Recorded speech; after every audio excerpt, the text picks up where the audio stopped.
Guys, कैसे हैं आप सभी लोग। और उम्मीद है कि होली का त्यौहार आप लोगों के लिए बहुत अच्छा बीता होगा। आज की इस वीडियो में भी हम मैथ्स के क्वेश्चन सॉल्व करेंगे जो पीछे अभी फरवरी में पूछे गए थे असिस्टेंट ग्रेड 2 के एग्जाम में। तो चलिए स्टार्ट करते हैं। और होली का त्यौहार आज भी कई जगह मनाया जा रहा है।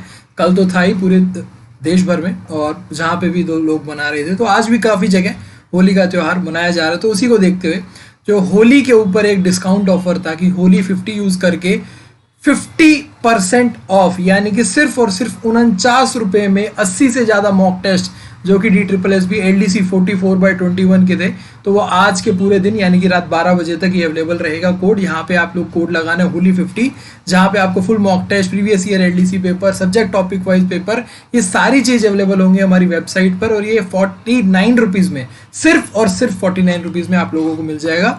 तो ये इसकी ज़्यादा डिटेल अगर आप लोगों को चाहिए तो टेलीग्राम पे मैसेज करके पूछ सकते हैं, या फिर आप डायरेक्ट वेबसाइट पे जाके इसे सर्च कर सकते हैं। सारी चीज़ें आप लोगों को वहाँ पे अवेलेबल हो जाएंगी। ठीक है, चलिए स्टार्ट करते हैं। अपना पहला क्वेश्चन है DI का क्वेश्चन है, the table given below shows number of screens and total earnings of 4 different movies. काफ़ी जो आजकल चर्चा में चल रही है पिक्चरें, वो उसी से जुड़ता हुआ एक क्वेश्चन है कि एक अलग अलग स्क्रीन्स है, M1, M2, M3, M4 movies हैं। लगभग 4 मूवी एक टाइम पे चल रही हैं और स्क्रीन है उनकी 200, 180, 210, 175 स्क्रीन है, और उनकी अर्निंग, टोटल अर्निंग इतनी हो रही है। वो कुछ डेटा गिवन है ये। अब बोला गया which of the following statement is true about the given data. पहला ही जो ऑप्शन है उसी को पढ़ते हैं और देखते हैं, करते हैं। बोलते हैं कि total number of screens of M2, M3 and M4, यानी कि M2, M3, M4 इन तीनों का जो सम है वो कितना है। यहाँ से कितना हो रहा है 5, और 8, 5, 15 और 1 16, 2 और 2 4 और 1 5, 565 एक ये टोटल स्क्रीन हो रही है। और यहाँ पे बोला गया है कि 565, यानी कि इस स्टेटमेंट में बोल दिया गया है, इस ऑप्शन में बोल दिया गया है total number of screens of M2, M3 and M4 are 565। तो हमारा पहला ही ऑप्शन सही हो गया। इन सब का हमने सम करके देखा तो 565, ये हमारा ऑप्शन सही हो गया। बाकी की हमें चेक करने की भी जरूरत नहीं रहेगी।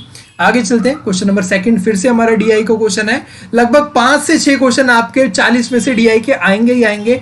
बहुत ज्यादा मुश्किल नहीं आएंगे, इजी आएंगे। जितने भी LDC PRT वाले साथी हैं, तो PRT के लिए 20 नंबर का है तो 2 से 3 आपके DI आएंगे, और LDC वालों के 5 से 6 DI के क्वेश्चन आएंगे, बहुत इजी आएंगे। चलिए देखते हैं। सेकंड क्वेश्चन बोला गया कि number of airplanes of 6 different types manufactured in a year, ये हमें दे रखा है। What is the average number of airplanes per type manufactured in that year, यानी कि अब हमें यहाँ पे सम करना है इन सभी का। एवरेज आपको पता है क्या होता है भाई, एवरेज होता है टोटल सम अपॉन में नंबर। तो जब हमने टोटल सम करा 102, 66, 78, 126, 54 और 84 का, तब हमारा सम आया 510। और टोटल नंबर कितने हैं, ये 6 है। 6 से डिवाइड करा तो ये कितने पे गया 8, 48, 48 और 30 और ये 5, 85। तो एवरेज कितना आ गया 85 आ गया, यानी कि ऑप्शन नंबर बी करेक्ट हो गया हमारा। क्वेश्चन नंबर 3 पे चलेंगे। क्वेश्चन नंबर 3 हमें बोल रहा है कि amount was lent on compound interest for 1 year at a rate of 20% per annum, यानी कि मान लो अगर 100 रुपए दिए थे, उसने अमाउंट लेंट करा था, 20% यहाँ पे इंटरेस्ट रेट था, तो उसको 1 साल के बाद ब्याज कितना मिलेगा, कंपाउंड इंटरेस्ट है। बट 1 साल के लिए तो कंपाउंड इंटरेस्ट और सिंपल इंटरेस्ट बराबर होता है, उसमें तो कोई कुछ नहीं होता है। तो कितना मिलेगा भाई, 20 रुपए ही मिलेंगे 100 रुपए पे। तो यहाँ पे अमाउंट कितनी हो जाएगी, 120 टोटल अमाउंट हो जाएगी अगर 100 रुपए दिए थे तो। अब बोला गया had the compounding been done half yearly. Half yearly होता, हाफ ईयरली का मतलब है 6-6 महीने के लिए होता। हाफ ईयरली का मतलब है, अभी याद करो, जब भी हम सिंपल इंटरेस्ट पढ़ते थे तो हम क्या करते थे, 1 साल के लिए बना लेते थे उस रेट को। जब हमारा टाइम पीरियड आधा हो गया तो रेट को आधा कर देंगे हम। टाइम पीरियड आधा हो गया तो रेट को आधा कर देंगे। तो मान लो 100 रुपए ही दिए, बट ये कितने के लिए दिए, 6 महीने के लिए, आधे साल के लिए दिए, तो रेट ऑफ इंटरेस्ट कितना हो जाएगा 10%। तो यानी कि उसे कितना ब्याज मिलेगा इन 6 महीने में, उसे ब्याज मिलेगा 10 रुपए का ब्याज मिलेगा। और 6 महीने के बाद कितना उसका अमाउंट हो जाएगा, 110 अमाउंट हो जाएगा। ठीक है, 110 अमाउंट हो जाएगा। अब अगले 6 महीने के लिए फिर से उसे 10% पे, अगले 6 महीने के लिए फिर से उसे 10% पे ब्याज देना होगा, क्योंकि ये कंपाउंड है। अब हमने हाफ ईयरली को हाफ उसके तरीके से कर लिया है कि हाफ ईयरली कर रहा है, तो यानी कि 6 महीने का ब्याज, फिर उसके बाद जो 6 महीने का ब्याज है उस पर। ठीक है, तो ये कितना हो जाएगा, 110 का 10% कितना होता है, 11 होता है। तो 110 में 11 जोड़ देंगे तो टोटल कितना आ जाएगा, 121। यानी कि अगर ईयरली कंपाउंड हो रहा है तो 120 रुपए मिलेंगे। अगर हाफ ईयरली कंपाउंड हो रहा है इंटरेस्ट तो उसको 100 रुपए पे 1 साल के बाद 121 रुपए मिलेंगे। अब उसने बोला है क्वेश्चन में the interest would have increase by 50 rupees. हमारे हिसाब से कितना इंक्रीज हुआ है एक का, क्वेश्चन में कितना बोला है कि 50 रुपए इंक्रीज हुए होंगे तो एक इक्विवेलेंट हो गया हमारा 50 के। What was the amount lent, कितने रुपए उसने दिए थे ब्याज पे चढ़ाए थे, तो हमने हमारे हिसाब से 100 रुपए चढ़ाए थे तो एक की वैल्यू अगर 50 है तो 100 की वैल्यू कितनी हो जाएगी, 5000 वैल्यू हो जाएगी। तो ऑप्शन नंबर बी करेक्ट हो जाएगा। बहुत इजी से हमने कर लिया इस क्वेश्चन को। आगे चलेंगे क्वेश्चन नंबर 4 पर। अ boat can cover 18 kilometre distance down stream in 2 hours. तो यहां से स्पीड कितनी हो जाएगी, स्पीड डाउन स्ट्रीम कितनी हो जाएगी। स्पीड क्या होता है, डिस्टेंस अपॉन में टाइम, यानी कि 18 किलोमीटर 2 घंटे में, तो डिस्टेंस स्पीड कितनी हो गई यहाँ पे 9 किलोमीटर पर आवर। और डाउन स्ट्रीम में डिस्टेंस स्पीड क्या होती है, v यानी कि बोट की स्पीड प्लस में u यानी कि स्पीड ऑफ स्ट्रीम। अब आप इस तरीके से याद कर लो, ये पहाड़ है, ठीक है, अगर ऊपर जाते हैं तो स्पीड हमारी चढ़ते हैं, जब हम खुद को देखो पहाड़ पे ऊपर जाते हैं तो स्पीड हमारी कम होती है, नीचे आते हैं तो तेजी से इंक्रीज कर नीचे उतरते हैं। तो ये डाउन स्ट्रीम स्पीड होती है v प्लस यू और अपस्ट्रीम स्पीड होती है v माइनस यू। क्या होता है, v माइनस यू, ये v है, v माइनस यू, ठीक है। चलिए v प्लस यू कितना हो गया, 9 हो गया। आगे बढ़ते हैं। स्पीड ऑफ स्ट्रीम इज 2, यानी कि u की वैल्यू 2 है तो v की वैल्यू कितनी हो जाएगी 7 किलोमीटर पर आवर, यानी कि स्पीड बोट की स्पीड कितनी है 7 किलोमीटर पर आवर है। अब पूछा गया what is the speed of boat in upstream, upstream जाते हो यानी कि v माइनस यू, v 7 है, u यानी कि स्ट्रीम की स्पीड 2 है, तो अपस्ट्रीम स्पीड अपस्ट्रीम कितनी हो जाएगी यहाँ पे, ये हो जाएगी हमारी 7 में से 2 जाएगा 5 kilometre per hour, 5 kilometre per hour, यानी कि ऑप्शन नंबर बी करेक्ट हो जाएगा। क्वेश्चन नंबर 5 पे चलते हैं। The line chart given below shows number of keyboard and mouse sold by electronic shop in 5 consecutive days. अब यहाँ पे हमें DI दिया गया, उस पर 3 क्वेश्चन है। अब हमें हर स्टेटमेंट को चेक करना पड़ेगा। पहले वाले क्वेश्चन में हमने हर स्टेटमेंट इसलिए चेक नहीं करी थी, वो ऑप्शन थे। अब यहाँ पे स्टेटमेंट अलग है, ऑप्शन अलग है। चलिए देखते हैं। Number of mouse sold on D4 are 40 more than number of keyboard sold on D2। D2 में माउस कितने कीबोर्ड कितने सोल्ड करे, ये 15 थे, और D4 में माउस कितने सोल्ड करे, ये 35 थे। 35 में से अगर 15 जाएंगे तो ये बचेगा 20 ना कि 40। तो पहली स्टेटमेंट तो हमारी हो गई रॉन्ग। दूसरा, total number of mouse sold by D1 D2 D3 D5। D1 45 mouse, 55 D2 D3 60 mouse और D5 यानी कि 65 माउस। अब यहाँ पे माउस हमें किसका नहीं देखना है, ये D4 का नहीं देखना है, बस ये जो सर्कल करे हैं इनको ऐड कर देना है। तो यहां से हो जाएगा 45 और 55 100, 100 और 60 160, 160 और 65 कितना हो जाएगा 225, 160 और 65 225। तो दूसरी स्टेटमेंट जो है वो एब्सोल्युटली करेक्ट है। दूसरी स्टेटमेंट क्या है, एब्सोल्युटली करेक्ट है। Third statement, ratio of number of keyboard sold on D1। D1 में कीबोर्ड कितने सोल्ड करे गए हैं 12, and mouse sold on D3। D3 में माउस कितने सोल्ड करे गए हैं D3 में 60। तो ये 12:60 ये निकलेगा। 12:60 कितना है, 12 से 5 पे जाएगा, 1:5 हो जाएगा, जो कि इसमें दे रखा है। तो दूसरी स्टेटमेंट भी सही है, तो हमारा ऑप्शन नंबर ए सही हो जाएगा। दूसरी और तीसरी स्टेटमेंट क्या है, करेक्ट है। क्वेश्चन नंबर 6 पे चलते हैं। 2 trains are moving in opposite direction, यानी कि एक ट्रेन जो है हमारी वो हमारी चल रही है इस साइड पे चल रही है और दूसरी ट्रेन हमारी चल रही है इस डायरेक्शन में। पहली की स्पीड है 42 किलोमीटर पर आवर की स्पीड है और दूसरी की स्पीड है 64 किलोमीटर पर आवर की स्पीड है। और अब बोला गया दोनों एक दूसरे की अपोजिट डायरेक्शन, एक दूसरे के आमने सामने, तो रिलेटिव स्पीड कितनी हो जाएगी, दोनों की ऐड हो जाएगी। 42 प्लस में 64 ये हो जाएगा 106 किलोमीटर पर आवर की स्पीड हो जाएगी। टाइम टेकन, यानी कि जो धीरे चल रही है उसने, जो तेज चल रही है उसमें बैठा हुआ एक क्या है इंसान है, उसको क्रॉस करने में टाइम कितना लिया है, 9 सेकंड का टाइम लिया है। ठीक है, तो यहाँ पे डिस्टेंस कितनी हो जाएगी, यहाँ पे डिस्टेंस वही होगी जो कि ट्रेन की लंबाई होगी। अगर एक ट्रेन दूसरी ट्रेन को क्रॉस कर रही है तब दोनों ट्रेन को ऐड करनी होगी डिस्टेंस, बट यहाँ पे क्या हो रहा है, एक ट्रेन उसमें बैठे हुए एक इंसान को क्रॉस कर रही है तो वो दूरी कितना तय करेगी, उतना ही जितनी उसकी लंबाई होगी। तो डिस्टेंस कितना हो जाएगा, स्पीड इनटू में टाइम, तो यानी कि 106 किलोमीटर पर आवर है, उसको मीटर पर सेकंड में बदलेंगे। 5/18 गुणा में 9 से कट जाएगा 18 2 पे, 2 से कटेगा ये 53 पे, और ये हो जाएगा 15 और 5 25 265 मीटर। डिस्टेंस कितनी होगी, 265 मीटर, यानी कि जो धीरे चल रही है ट्रेन उसकी लंबाई कितनी है, 265 metre. Question number 7, a car travels 4 equal distance of 60 kilometres.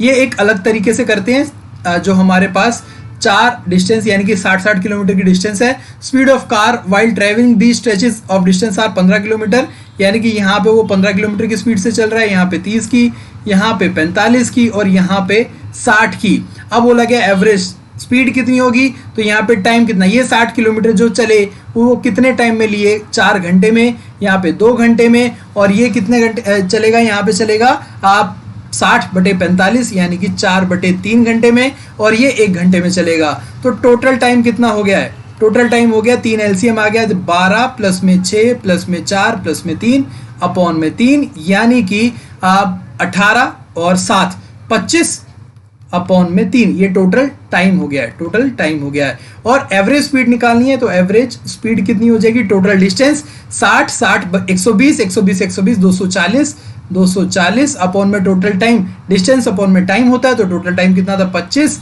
Into में 3 25, और ये 3 से काटेंगे तो ये किस पे जाएगा, ये हमारा जाएगा, अब टोटल ये निकल के आ जाएगा 0 4 12 और 720 अपॉन में 25, यानी कि ये आ जाएगा हमारा 28.8 kilometre per hour. 28.8 kilometre per hour की ये स्पीड हो जाएगी एवरेज स्पीड। ठीक है, बहुत इजी तरीके से हमने करा। आगे चलेंगे क्वेश्चन नंबर 8 पर। पाई चार्ट हमें गिवन है, बोला गया है कि भाई number of mobile phone of brand M2 are how much percent less than number of mobile phones of M4। M2 M4 से कितना कम है, 6% कम है। अब हमें क्या निकालना है, number of mobile phone how much percent, percent मतलब यानी कि जो M4 है उसकी वैल्यू अब नीचे भी आएगी, ये तो डिफरेंस था, और मल्टीप्लाई बाय 100 करेंगे क्योंकि परसेंटेज निकालनी है। ये परसेंटेज से परसेंटेज कैंसिल, 6 से जाएगा ये 3 पर, 3 से कटा ये पूरा, 33.33% कम होगा M2 की वैल्यू M4 से। तो ऑप्शन नंबर सी करेक्ट हो जाएगा। क्वेश्चन नंबर 9 अगेन DI का क्वेश्चन है ये हमारा। देखिए आप 5 या 9 क्वेश्चन में से 5 या 4 क्वेश्चन हमारे DI के ही थे। तो यहाँ पे बोला गया है कि total number of packet sold by shop in 5 consecutive years. तो यहाँ पे what is the total number of packet of biscuit sold in year Y1 Y2 and Y5। Y1 Y2 and Y5 इन तीनों को ऐड कर लेना है, बस इन तीनों को क्या कर लेना है, ऐड कर लेना है। अब इन तीनों को जब ऐड करेंगे तो ये आ जाएगा 79600 79600, इन तीनों को ऐड करके आंसर आ जाएगा। Question number 10 a solid sphere has radius 12 centimetre, a solid cylinder has radius and height 4 centimetre 6 centimetre, a solid cone has radius and height 2 centimetre 3 centimetre. इन तीनों के वॉल्यूम का हमें वो क्या करना है, रेशियो निकालना है। तो यहाँ पे सबसे पहले तो क्या वॉल्यूम ऑफ स्फीयर यानी कि 4/3 pi r cube volume of sphere था। अब हमें देखना है volume of cylinder. Volume of cylinder क्या होता है, पाई आर स्क्वायर एच। ठीक है, वॉल्यूम ऑफ सिलेंडर हो गया। वो वॉल्यूम ऑफ कोन, ये cylinder cone, volume of cone होता है 1/3 पाई आर स्क्वायर एच। तो पाई से तो हम सारा काट देते हैं पाई। अब बचा क्या, 4/3 और आर स्क्वायर पहले कितना था, 12 का क्यूब। ठीक है, आर क्यूब था, तो ये आर स्क्वायर यानी यहाँ पे कितना है, 4 का स्क्वायर, और एच कितनी है यहाँ पे 6। यहाँ पे आर का स्क्वायर 1/3 भी है यहाँ पे, 1/3, और आर स्क्वायर कितना है 2 यानी कि 2 का स्क्वायर, और एच है यहाँ पे 3। तो यहाँ पे 4 काट देते हैं पहले, 4 इससे कटेगा, 4 एक यहाँ से चला गया और ये 4 पूरा का पूरा चला गया। ठीक है, यहाँ से 3 एक काट देते हैं, ये जाएगा 4 पे, और 12 का स्क्वायर बचा, वो बच गया 144। यहाँ पे बचा क्या है, 24 बच गया है, और यहाँ पे क्या बचा है, कुछ भी नहीं बचा है। ये 3 से ये 3 भी कट जाएगा, तो ये 1 बचा है। तो अब हमारे पास साफ साफ दिख गया है कि ये तो निगलेक्ट ही कर देते हैं, क्योंकि 24:1 तो पक्का आना चाहिए। पहले वाले में 248 है, लास्ट वाले में 576 है। तो 4 की अगर 4 से गुणा करेंगे तो यूनिट प्लेस पे 6 आना चाहिए। तो ऑप्शन नंबर डी करेक्ट हो जाएगा यहाँ से। तो ये जब 144 की 4 से गुणा करेंगे तो 576 ही आएगा, और ये आ जाएगा 24:1। तो बस यहाँ पे आपको फॉर्मूला पता होना चाहिए था volume of sphere, cylinder and cone का। क्वेश्चन नंबर 11 पे चलते हैं। Bar chart given below shows number of toys sold by shop on 7 days of week. अब हर एग्जाम में, हर जो हम सॉल्व करते हैं, हर वीडियो में एक क्वेश्चन हमारा होता है होमवर्क। तो आज का जो होमवर्क है वो 11वां क्वेश्चन है। एक डीआई का क्वेश्चन आप भी सॉल्व करें, इतने सारे डीआई हैं इस शिफ्ट में, तो इसमें से एक डीआई का जो क्वेश्चन है वो आप सॉल्व करें। और इस क्वेश्चन को सॉल्व करने के बाद आप कमेंट जरूर करें। हर वीडियो में एक क्वेश्चन ऐसा रहता है जो हम आप लोगों के लिए रखते हैं। वो क्वेश्चन बहुत ज़्यादा टफ नहीं, सिंपल ईजी रहता है, ताकि आप लोग खुद से सॉल्व करें, आंसर करें, और उस क्वेश्चन का आंसर जिसका सही होगा उसको रिप्लाई जरूर करूंगा, और जिसका गलत होगा उसको तो जरूर से ही जरूर रिप्लाई करूंगा, ताकि पता चले उसका आंसर गलत था। क्वेश्चन नंबर 12 पे चलेंगे। The length, breadth and height of a cuboid is 4 centimetre, 5 centimetre and 3 centimetre respectively. Which of the following statement is correct. ठीक है, पहली स्टेटमेंट क्या है? 5 times the total surface area of cuboid is इतना। तो total surface area कितना है? Total surface area होता क्या भाई? 2LB प्लस में BH प्लस में HL। तो फटाफट निकाल लेते हैं। LB कितना है? 4 इंटू में 5 20। BH कितना है? 5 इंटू में 3 15। और HL कितना है? 3 इंटू में 4 12। ये कितना हो जाएगा? 2, और ये हो जाएगा 47। हमें बोला गया 5 टाइम्स, इसका 5 गुना कर देते हैं भाई। इसका 5 गुना करा तो 5 इंटू में 2 10, और ये आ गया 470। इसका 5 गुना करने पर 470 सेंटीमीटर स्क्वायर ही आ रहा है। तो पहली स्टेटमेंट करेक्ट है। अब हमें पूछा गया दूसरा जो क्वेश्चन है ना, बहुत इंटरेस्टिंग है। दूसरा क्वेश्चन क्या है? Largest diagonal on any face of a cuboid. इस क्वेश्चन को हम पढ़ते ही ना क्या करेंगे? लार्जेस्ट डायगोनल निकाल लेंगे। और क्यूबॉइड का डायगोनल क्या होता है हमारा? क्या होता है? L square plus B square plus H square होता है, जो कि हमारा रॉन्ग हो जाएगा। ऐसा नहीं करना है। ध्यान से इस क्वेश्चन को दोबारा पढ़ेंगे। हमसे पूछा क्या गया है? हमसे पूछा गया है largest diagonal on any face. Cuboid का लार्जेस्ट डायगोनल नहीं पूछा है, हमें पूछा गया एनी फेस। अब हमें कोई अगर क्यूबॉइड बनाने को बोले तो हम ऐसे बना देते हैं फटाफट। ठीक है, ये क्यूबॉइड बन गया। और इसका डायगोनल क्या होता है? यहां से लेकर ये इसका डायगोनल होता है। तो ये निकालने को हमें नहीं बोला है, हमें बोला गया है कि largest diagonal on any face, किसी भी एक फेस पर जो लार्जेस्ट डायगोनल, ये मान लीजिए ये फेस ले लिया और इस पे एक डायगोनल बना दिया गया है। तो लार्जेस्ट कब होगा? जब हम लेंगे लेंथ और ब्रेड्थ वाला जो हम क्या फेस लेंगे, तो वो हमारा लार्जेस्ट डायगोनल बनेगा। तो लेंथ कितनी है यहाँ पे? 4, ब्रेड्थ कितनी है? 5 है। तो यहाँ पे हमारा इसकी वैल्यू निकालनी है, इस डायगोनल की। डायगोनल की वैल्यू कितनी हो जाएगी? ये डायगोनल हो जाएगा हमारा L स्क्वायर यानी कि 16 प्लस में B स्क्वायर यानी कि 25। तो ये कितना आ गया हमारा 1 और 41 अंडर रूट 41। तो largest diagonal on any face 41 centimetre, ये करेक्ट आंसर हो जाएगा। तो स्टेटमेंट सेकंड भी करेक्ट है। तो इसका मतलब बोथ 1 and 2 आर करेक्ट। अच्छा क्वेश्चन था, कंफ्यूजिंग क्वेश्चन था। Question number 13, if diameter of a hemisphere is 14 then what is the volume of hemisphere. Volume of hemisphere कितना होता है? 2/3 पाई r क्यूब। तो बस ये वॉल्यूम का फॉर्मूला पता होना चाहिए, उसके बाद आंसर आ जाएगा। तो ये क्या? 2/3, पाई की वैल्यू 22/7, और r क्यूब कितना है? r यहाँ पे है 7, तो ये हो जाएगा 7 इंटू में 7 इंटू में 7, 7 से ये 7 कट जाएगा, ये हो जाएगा 49, और 44 इंटू में 49 अपॉन में 3। तो आंसर हमारा कितना आ जाएगा? 718.666 करके, यानी कि अप्रोक्सीमेटली कितना आएगा? 718.67 सेंटीमीटर क्यूब, यानी कि ऑप्शन नंबर बी हमारा करेक्ट हो जाएगा। क्वेश्चन नंबर 14 पे चलते हैं। The table given below shows number of run scored by number of balls and number of balls played by a batsman in 6 different innings. Strike rate बोला गया number of run scored upon में number of balls played, ये formula भी बता दिया गया है। अब हमारे पास 3 चीजें हैं। अब सबसे पहले देखो यहाँ पे क्या है? Strike rate of I6 is 1.1725, पहली स्टेटमेंट। I6 की स्ट्राइक रेट कितनी है? 26 अपॉन में 16। 26 अपॉन में 16 कितना होता है? 1.81 होता है, और ये इन्होंने दे रखा है 1.17। तो ये तो स्टेटमेंट रॉन्ग हो गई। Strike rate of is maximum of I5, इसका मतलब हमें हर उसकी इनिंग्स में स्ट्राइक रेट निकालनी होगी। तो पहली जो स्ट्राइक रेट आ जाएगी 48/23, ये आएगी 2.08। 106 अपॉन में 43, ये आएगी 2.46। 72 अपॉन में 54, ये आएगी 1.33। 12 अपॉन में 4, ये आएगी 3, और 10 अपॉन में 3 आएगी 3.33। ये आ जाएगी स्ट्राइक रेट। ठीक है, और आखिरी वाले की 1.81 हमने निकाली थी। मैक्सिमम किसकी हुई? 3.33, और 3.33 किसका? 1.5। तो स्टेटमेंट नंबर सेकंड करेक्ट हो गई। Sum of strike rate of I4 and I3, I4 and I3, I4 और I3 कौन कौन है, ये दोनों हैं, यानी कि 3 प्लस में 1.33, ये कितना हो जाएगा 4.33, तो ये स्टेटमेंट भी करेक्ट हो गई। तो यहाँ पे ओनली 2 and 3 स्टेटमेंट जो है वो करेक्ट है।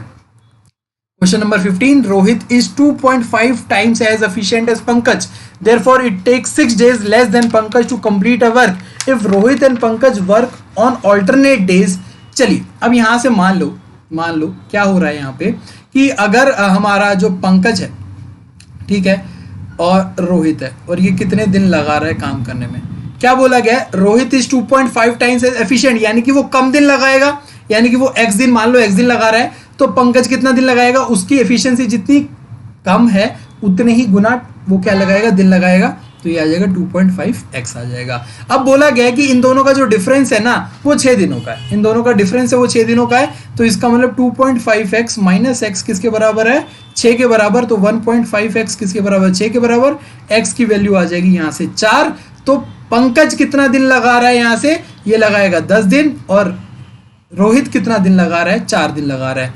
इन दोनों को काम करने में टोटल दोनों को कितना काम करना पड़ेगा, ये काम करना पड़ेगा इन्हें 10 और 2, यानी कि ये काम करने का 20, तो ये कितने पे जाएगा, 2 पे, और ये जाएगा 5 पे, ठीक है। तो ये एफिशिएंसी आ गई, ये क्या आ गई, डेज आ गए, ये आ गया वर्क आ गया, और ये आ गई एफिशिएंसी आ गई, ठीक है। चलिए इतना आ गया। अब बोला क्या गया, if Rohit and Pankaj work on alternate days, यानी कि पहले दिन रोहित काम करता है, फिर पंकज, फिर रोहित, फिर पंकज, फिर रोहित, फिर पंकज, तो पूरा काम कितने दिनों में हो जाएगा। पहले दिन अगर रोहित काम करेगा तो कितना काम लगे पूरा होगा, 5 काम पूरा होगा, क्योंकि एफिशिएंसी 5 है उसकी। दूसरे दिन अगर पंकज काम करेगा तो कितना काम होगा, 2 काम होगा। फिर तीसरे दिन 5, फिर चौथे दिन 2, यानी कि कितना हो गया 7, और ये हो गया 7, टोटल काम कितना करना है, 20 करना है। उसके बाद फिर से रोहित काम करेगा तो 5, 14, 19, ये यहाँ तक टोटल कितना हो गया है, 19 काम हो गया है। तो अगले दिन 2 काम होना था, बट हमें तो जरूरत सिर्फ 1 काम की है, तो आधा दिन लगेगा। तो यहां से कितने हो गए, ये कितने दिन हो गए, 1 2 3 4 5 और 1 ये आधा, तो 5 और ये आधा दिन, यानी कि टोटल कितने दिनों में काम हो जाएगा, 5.5 डेज में टोटल काम हो जाएगा। बहुत आसान तरीके से हमने करा, उम्मीद है समझ में आया होगा। Question number 16, a metallic cuboid a metallic solid sphere has radius 42 centimeter if it is melted to the sphere, ठीक है, एक बहुत बड़ा स्फेयर था, उसको मेल्ट करके छोटे स्फेयर में बदल दिया गया, कितने स्फेयर बदले जाएंगे। तो अभी स्फेयर का हमने अभी पढ़ा था कि भाई यहाँ पे क्या होता है, वॉल्यूम, दोनों की वॉल्यूम कंपेयर करनी है। बड़े स्फेयर की वॉल्यूम को छोटे स्फेयर की वॉल्यूम से हम डिवाइड कर देंगे तो नंबर ऑफ स्फेयर आ जाएंगे। तो क्या है, 4/3 पाई r क्यूब अपॉन में 4/3 पाई r, छोटा r क्यूब, ठीक है। तो ये तो पूरा कैंसिल आउट हो जाएगा। r कितना है, 42 मल्टीप्लाइड बाय 42 मल्टीप्लाइड बाय 42, और नीचे कितना है r, 2.1 सेंटीमीटर, यानी कि 21 गुणा में 21 गुणा में 21, और ऊपर चला जाएगा हमारा डेसिमल हटाई, तो हमने इसकी डेसिमल हटाई तो 10, इसकी 10, इसकी 10, तो यानी कि 3 0 यहाँ पे आ जाएंगे। 21 से कटेगा 2 पर, 21 से कटा ये 2 पर, 21 से कटा ये 2 पर, 2 × 2 4, 4 दूनी 8, तो टोटल स्फेयर जो बनेंगे वो बनेंगे 8000 स्फेयर बनेंगे। तो ऑप्शन नंबर डी करेक्ट हो जाएगा। बहुत इजी क्वेश्चन था। Question number 17, working 24 hours a day, Raj complete work in 48 days, how many hours per day he should work to finish the same work in 72 hours। अगर 24 घंटे वो काम करता है कितने, 48 दिनों में, तो उसको काम पूरा करना है 72 दिनों में, कितने घंटे काम करेगा। 24 से कटेंगे वो 3 पर, 3 से कटाइए 16 पर, तो कितने घंटे उसे काम करने होंगे, 16 आवर्स उसे काम करना होगा। 16 घंटे उसे काम करनेगा, तभी 72 दिन में कंप्लीट होगा। Question number 18, if A alone can complete a work in 30 days, A 30 दिनों में काम पूरा करता है, B alone can complete in 60 days, दोनों का एलसीएम 60, तो वर्क हो गया 60, ये हो गया 1 और ये 2। अब बोला गया है कि दो स्टेटमेंट दे दी गई है। अब बोला गया respective ratio of efficiency of A and B is 1:2, नहीं, ए और बी की जो रेशियो है वो तो 2:1 है, किसकी, एफिशिएंसी की, 2:1 है, तो पहली स्टेटमेंट रॉन्ग हो गई, 1:2 नहीं है। Working together A and B can complete the same way in 20 days, दोनों मिलके 20 दिनों में काम पूरा कर सकते हैं। तो टाइम इनटू में efficiency is equal to work, time कितना है हमें निकालना है, एफिशिएंसी कितनी है, 2 + 1 3 है, वर्क कितना है 60 है, तो टाइम कितना आ जाएगा, यहाँ से 3 से कटेगा 20 पर जाएगा, तो टाइम लगेगा, इन्हें दोनों मिलके काम करेंगे तब 20 दिन में कर देंगे, तो यानी कि दूसरी स्टेटमेंट जो है वो करेक्ट है। तो यहाँ पे आ जाएगा only second statement true. Question number 19 पे चलते हैं। Person invested in a total sum of 6200 in 3 different schemes of simple interest at a rate of 6%, 9% and 15%। चलिए ठीक है, ये अलग अलग थे, तो यहाँ पे 6% के हिसाब से, ये 9% के हिसाब से और ये 15% के हिसाब से इन्होंने पैसे भरे। At the end of year सभी का इंटरेस्ट है ना वो सेम है। What is the money invested in rate 6% पे कितना मनी से इन्वेस्ट करा होगा। अब इसको ना थोड़ा सा लॉजिकली करेंगे, बहुत कुछ ज़्यादा इसका एक फॉर्मूला बता सकता हूँ, फॉर्मूले पे नहीं जाएंगे, थोड़ा लॉजिकली करेंगे, ठीक है।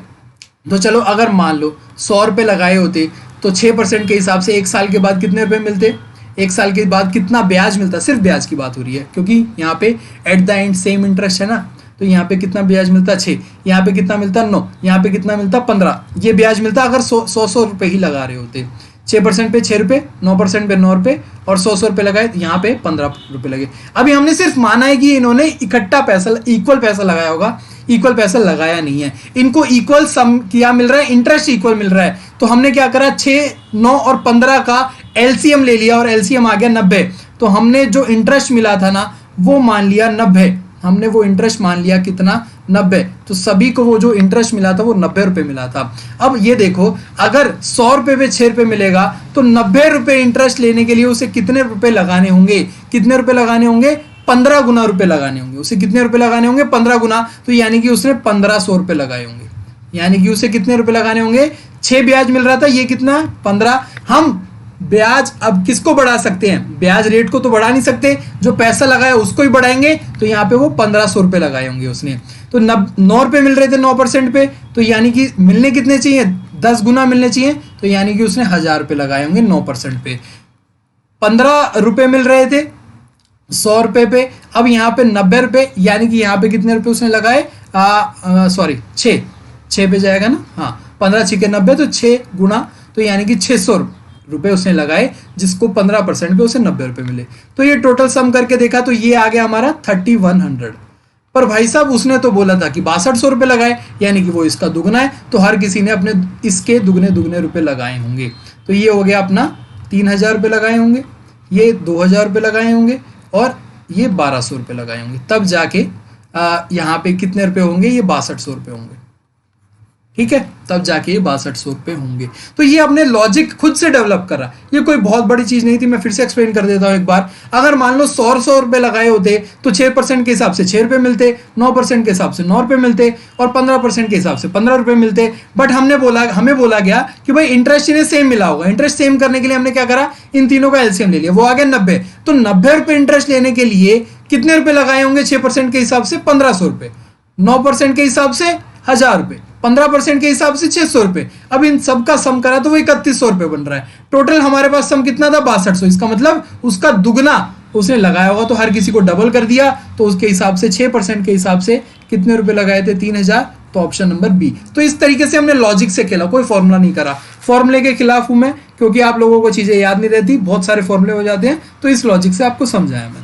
Question number 20. A bar chart given below shows number of passport issued in a country in 6 consecutive years. What is the average? अब यार ये तो बहुत इजी क्वेश्चन हो गया, ये तो क्या हो गया, बहुत इजी क्वेश्चन हो गया। कैसे, ये सम कर लो, इन सभी का सम कर लो, और इन सभी का जब हम सम करेंगे तो ये आएगा 48,000। और आपको एवरेज निकालना है, तो कितने टोटल हैं, ये 6 हैं, तो 6 से कर दीजिए, तो ये आ जाएगा 8000। तो एवरेज पासपोर्ट कितने हो गए, 8000। तो ऑप्शन नंबर डी करेक्ट हो गया। तो ये थे आज के 20 क्वेश्चन। उम्मीद है आप लोगों को अच्छे लगे होंगे, समझ में आए होंगे। और जितने साथी चाहते हैं कि LDC 44/21 के मॉक टेस्ट का फायदा हम उठा सकें, और उनके लिए ये होली का जो स्पेशल ऑफर चल रहा था, जो आज के लिए एक्सटेंड कर दिया गया है, तो वो होली 50 कोड यूज करके 50% की भारी छूट, यानी कि 50% बिल्कुल आधे रेट में, सिर्फ 49 रुपये में आपको 80 से ज़्यादा मॉक टेस्ट। 50 रुपये तो आप ऐसे ही कर देते हैं खर्च, तो अगर आप उसको अपनी भलाई के लिए खर्च करना चाहते हैं तो आप हमारी वेबसाइट पे, कोई कंपल्शन नहीं है कि करने ही करने हैं, अगर आपकी इच्छा है तो आप 49 रुपये में पा सकते हैं। तो ये वेबसाइट आप लोगों को यहाँ पे दिख रही है, या फिर आप www.plus-edu.com पे जाएंगे, जिसका लिंक भी डिस्क्रिप्शन बॉक्स में दे रखा है। तो वहाँ पे जाके आपको ये सारे मॉक टेस्ट सिर्फ और सिर्फ 50 रुपये में आपको मिल जाएंगे। चलिए धन्यवाद बहुत बहुत। उम्मीद है कि आप लोगों को ये सेशन अच्छा लगा होगा, आपसे मिलकर बहुत अच्छा लगा। कल फिर मुलाकात होगी आपसे एक नए सेशन में, एक नई वीडियो के साथ, एक नए सब्जेक्ट के साथ। तब तक के लिए आप अपना ध्यान रखें, मुस्कुराते रहे और फिर से एक बार होली की बहुत बहुत ढेरों शुभकामनाएं। जय हिंद।